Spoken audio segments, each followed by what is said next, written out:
नमस्कार. मराठी भाषा विश्व या माझ्या यूट्यूब चॅनलमध्ये आपल्या सर्वांचं पुन्हा एकदा स्वागत. आज आपण कुमार भारतीचा इयत्ता 9वीचा जो काही चौथा पाठ आहे, नात्यांची घट्टवीण, हा पाठ आज आपण बघणार आहोत. चला तर मग सुरू करूया.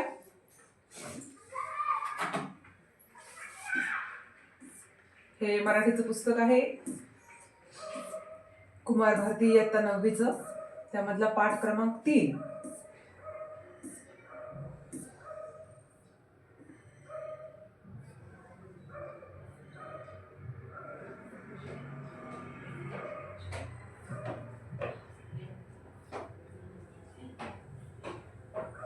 हा जो पाठ क्रमांक 4 आहे, नात्यांची घट्टवीण, हा आज आपण बघणार आहे. पाठ सुरू करण्याच्या अगोदर आपण लेखकाचा थोडासा परिचय बघूया. या पाठाचे लेखक आहेत मीरा शिंदे. विविध नियतकालिकातून व मासिकातून कथा कवितांचे लेखन, त्यांचा आभाळ मोकळी हा कविता संग्रह 1996 साली प्रकाशित झाला. क्षण मोहरते एक अभिनव काव्य मैफिलचे आजपर्यंत 50 कार्यक्रम त्यांनी सादर केले आहेत. प्रत्येक माणूस हा अनेक नात्यांनी परस्परांशी गुंफलेला असतो. जन्मापासून सुरू झालेला हा नात्यांचा प्रवास अखेरपर्यंत चालूच राहतो. एवढी नात्याची वेण घट्ट असते. या पाठामध्ये लेखिकेने नात्यांचे सहज व परिणामकारक वर्णन केलेले आहे. हा पाठ आवाम 2010 या मासिकातून घेतलेला आहे. बघूया आपण पाठामध्ये कशा पद्धतीने नात्यांची वेण दाखवलेली आहे. जन्माला आलेला प्रत्येक माणूस जन्माबरोबरच किंवा नाळेबरोबरच नातं नावाची एक भली मोठी माळ लिहून घेतो. त्या माळेत नाते नामक अनेक मणी एकामागोमाग एक ओवलेले असतात. हे मोती मग एक सुंदर वीण गुंफत जातात. आपल्या सर्वांभोवती विणली जाणारी, नकळत विणली जाणारी आणि भेटणाऱ्या प्रत्येक नात्याने अधिकाधिक मजबूत होणारी ही नात्यांची वीण प्रत्येकाभोवती गुंफलेली असते. नात्याला एक एक नाव देत ती कधी जवळीक साधते, अगदी स्वकीय होऊन जाते, तर कधी कधी परक्याप्रमाणेही वागते. नाती जन्माबरोबर आलेली असोत वा सहवासातून किंवा वातावरणातून निर्माण झालेली असू देत, त्यातही स्वकीय परकीय असा भेदाभेद दिसतोच. म्हणजे बघा, प्रत्येक माणूस ज्यावेळेस जन्माला येतो त्यावेळेस तो कोणाचा तरी मुलगा असतो, कोणाचा तरी नातू असतो, कोणाचा तरी भाचा असतो, कुणाचा तरी पुतण्या असतो. असे वेगवेगळे नाते जे आहेत ते त्याच्यासोबत जोडलेले असतात. आणि हे जे नाते आहेत हे आयुष्यभर ही नात्यांची घट्ट वीण जी आहे ही गुंफलेली असते. अशाच काही वेगवेगळ्या नात्यांबद्दल या पाठांमध्ये सांगितलेलं आहे. कुठलंही नातं असेल तर ते प्रेमावरती टिकत असतं, विश्वासावरती टिकत असतं. खरं तर माणूस जन्माला येतो तोच मुळी कुणाचा तरी मुलगा, कुणाची तरी मुलगी, कुणाचा तरी भाऊ, कुणाची तरी बहीण, कुणाचं तरी नातू म्हणून. नात्यांच्या विणीशी त्याची पहिली ओळख होते ती इथे, आणि नंतरच्या प्रवासात भेटणारी अनेक नाती त्या विणीला समृद्ध आणि सुंदर करून जातात. फक्त असं नाहीये की रक्ताचं नातं हे नातं असतं. रक्ताच्या नात्याच्या पलीकडेही काही नाती असतात जी आपल्याला जसं जसं आपलं वय वाढत जातं तस तशी आपल्याला माणसं भेटत जातात आणि आपलं नातं जे आहे त्यांच्यासोबत जुळत जातं. रेशमाच्या धाग्यासारखी ही वीण एकाच वेळी नाजूकही असते आणि भक्कम मुलायम आणि धारदारही असते. अशी ही बहुरंगी वीण अलगदपणे नात्यांचे एक एक पदर आपल्यासमोर उलगडत जाते. नात्यांच्या आठवणीने कधी डोळ्यात पाणी जमतं, तर कधी त्या आठवणीसह हृदयात नाती जपली जातात, ती कायमचीच. प्रत्येक आई मुलाच्या जन्मानंतरही त्याला घडवतच राहते. असे घडवताना कधी कुंचल्याच्या हळुवारपणे रंगरेखत, तर कधी छिन्नीचे कठोरपणे घाव घालत तिचे काम चालूच असतं. आईच्या घडवण्याने आपण जर घडत गेलो तर ती आपल्यासाठी कायमच एक गूढ बनून राहते. कधी ती आपल्यासाठी उबदार शाल असते, तर कधी कणखर ढाल असते. बालपणीच्या अंगाईला लागलेली ती सुंदर चाल असते. बघ किती सुंदर वर्णन केलेलं आहे आईचं.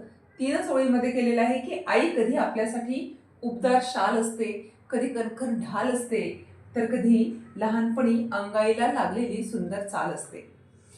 आई रागवते, आई प्रेम करते, पण ते प्रत्येक गोष्ट तिच्या रागवण्यामागे किंवा प्रेमामागे तुम्हाला वळण लागावं, तुम्हाला संस्कार चांगले घडावेत आणि तुम्ही एक समृद्ध मनुष्य म्हणून पुढे यावं आणि छानसं तुमचं आयुष्य जगावं, असा तिचा उद्देश असतो. या ठिकाणी पण तेच सांगितलं की आईनं जन्म दिल्यानंतर या जगाशी आपली ओळख होते. या जग नावाच्या भवसागरामध्ये स्वतःचे माणूसपण जपण्याची तारेवरची कसरत प्रत्येकालाच करावी लागते. मुलाची जगण्याची वाट थोडी कमी खडतर व्हावी म्हणून बाप नावाचं वल्ह हातात धरून भवसागर पार करण्याचा प्रयत्न केला जातो. जशी आई असते तसाच बापही असतो. आई जर ढाल असेल तर बाप म्हणजे या भवसागरामधून तुम्हाला दूर नेणारा किंवा योग्य तीरावरती नेणारा वल्ह आहे, ज्या वल्ह्याच्या साह्याने तुम्ही हा भवसागर पार करणार आहात. मुलाची जगण्याची वाट थोडी कमी खडतर व्हावी म्हणून बाप नावाचं वल्ह हातात धरून भवसागर पार करण्याचा प्रयत्नही केला जातो. त्यासाठी मात्र संवाद नामक सेतू बांधला जावा लागतो. म्हणजे ह्या सगळ्या गोष्टी जर घडायच्या असतील, आपल्या नातं जर समृद्ध व्हायचं असेल, सुदृढ व्हायचं असेल, तर त्यासाठी एक महत्वाचा पूल आहे जो दोन व्यक्तींमध्ये असणं आवश्यक असतं आणि त्या पुलाचं नाव आहे संवाद. मग या संवादातून बापाचं बाप असणं ठळकपणे जाणवत राहतं. मायेचे आणि वात्सल्याचे पडदे भेदून हातात आलेलं मूल मोठं होऊन बघता बघता पंख बसरून कधी उडायला सुरुवात करतं कळतही नाही. पण त्याची झेप जेव्हा साता समुद्रापलीकडे जायला लागते तेव्हा मात्र पुन्हा एकदा तुटणाऱ्या नात्याची वेदना जी आहे ती वेदना मात्र असह्य होत असते.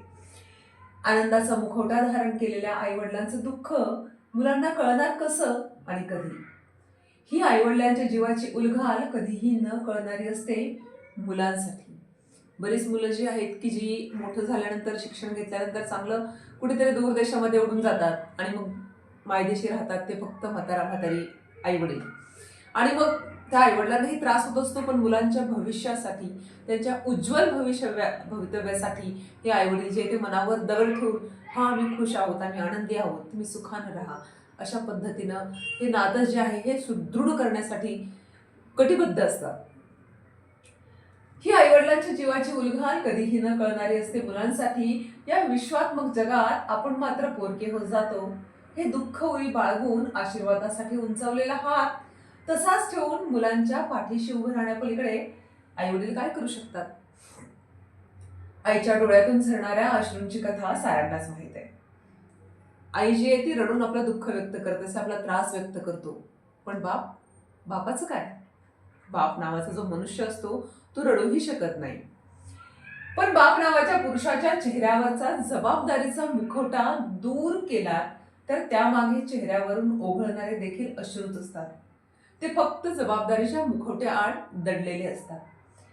त्याच्याच गळ्यातल्या उपरण्याने पुसले जातात एवढे मात्र खरे.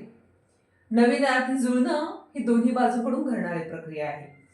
तिची सुरुवात दोन्हीकडून व्हावी लागते. असं घडलं तरच नाती जुळून येतात, नाहीतर अनेक दुवे नात्यातून निखळून पडतात. कुठलंही नातं हे एकतर्फी कधीच असत नाही. दोन्ही बाजूने तेवढंच प्रकर्षाने प्रेम, तेवढीच भावना जी आहे ती असणं आवश्यक असतं, तर ते नातं जे ते तयार होत असतं. मैत्री हे एक असंच नातं आहे बघा. मैत्री हे नातं काही रक्ताचं नसतं, पण मैत्री या नात्याबद्दल कितीही बोललं तरी कमी आहे. प्रत्येक गोष्टीमध्ये आपली साथ देणारा, आपलं सोबत करणारा आपला मित्र किंवा आपली मैत्रीण असते. मैत्री हे असंच नातं आहे. अतिशय तरल असं हे नातं जपताना दोघांनाही एकाच वेळी एकच स्वप्न पडावं लागतं. तेव्हाच ते नातं अनादी अनंताचं आणि नव्या अभिनव सृजनाचं होतं, हे मात्र निर्विवाद सत्य. मैत्रीसारखी भावना खूप सूक्ष्म व तरल असते. म्हणूनच म्हटलं जातं, मित्र जरी समोर दिसला तरी मैत्री कधी दिसत नाही.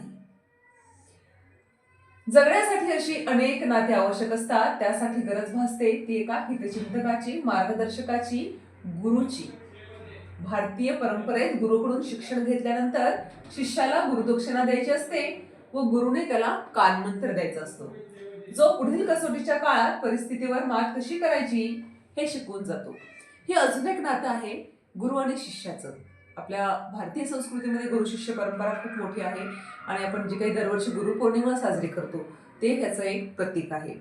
याही पलीकडे अजून एक नातं आहे, ते म्हणजे शेजार धर्माचं नातं. हेही काही रक्ताचं नातं नसतं, पण हे प्रेमातून निर्माण झालेलं, सहवासातून निर्माण झालेलं असं हे नातं असतं. शेजार धर्म हे पण एक असंच नातं असतं. शेजार धर्माचा एक धागा जुळला असेल तर स्नेहाच्या मर्यादा ओलांडतो आणि तुटला तर वैराच्या मर्यादा. म्हणजे जोपर्यंत ते मर्यादेमध्ये राहतं शेजार धर्माचं नातं, तोपर्यंत ते प्रेमाचं राहतं. जर त्यामध्ये थोडासा वाद झाला, भांडणं झाली, तर मात्र एकमेकाचे वैरी हे शेजारी होत असतात. कौटुंबिक वातावरणात आपल्या अवतीभोवती रेंगाळणारी काही नाती अशी असतात की ती विसरून म्हटलं तरी विसरली जात नाहीत. असंच एक नातं आजीचं असतं. झोपताना आजी गोष्ट सांगणारी आजी आता फक्त आठवणी जपावी लागते. आमच्या लहानपणी आजी आम्हाला गोष्ट सांगायची. रोज संध्याकाळी आजीच्या कुशीमध्ये शिरून आम्ही छान छान गोष्टी ऐकायचो. आता ना घरामध्ये आजी राहिलीये ना ती गोष्ट. तिला शोधण्यासाठी पाय आपोआप वृद्धाश्रमाकडे वळतात. असे प्रसंग मन दुःखी करून जातात. जन्मापासून सुरू झालेला हा नात्यांचा प्रवास तारुण्याचे क्षण संपून वार्धक्याकडे वाटचाल करू लागतो, तेव्हा मागे वळून पाहावंच लागतं. किंबहुना ते अपरिहार्यच असतं. मागे वळून पाहिल्यानंतर आजपर्यंतचा प्रवास एका वेगळ्या स्वरूपात समोर येतो. पूर्वीचे मुखवटे गळून पडतात. अहंगंड, मान अपमान, प्रतिष्ठा या साऱ्याची कात टाकून एक नितळ निकोपमळ समोर येतं आणि आपण साऱ्या गोष्टी मान्य करतो.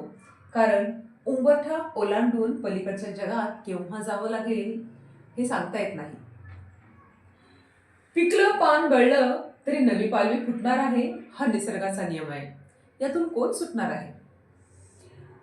हे शाश्वत सत्य मान्य करावंच लागतं. आणि मग जन्मापासून सुरू झालेला नात्यांचा हा प्रवास निर्णायक उंबरठ्यावर येऊन थांबतो आणि आपलं एक अभिन्न असं नातं तयार होतं, साऱ्या नात्यांच्याही पलीकडे जाणारं, ज्याला शब्दांचं क्षितिजच काय, पण शब्दांचं आभाळही अपुरं पडेल. आपल्या हातून काही निसटत चालल्याची ही हुरहुर असली तरी त्याच शेवटामध्ये एक सुरुवातही असते, आपल्याला पुढे नेणारी. नात्यांची वीण ही अशीच असते, घट्ट बांधून ठेवणारी.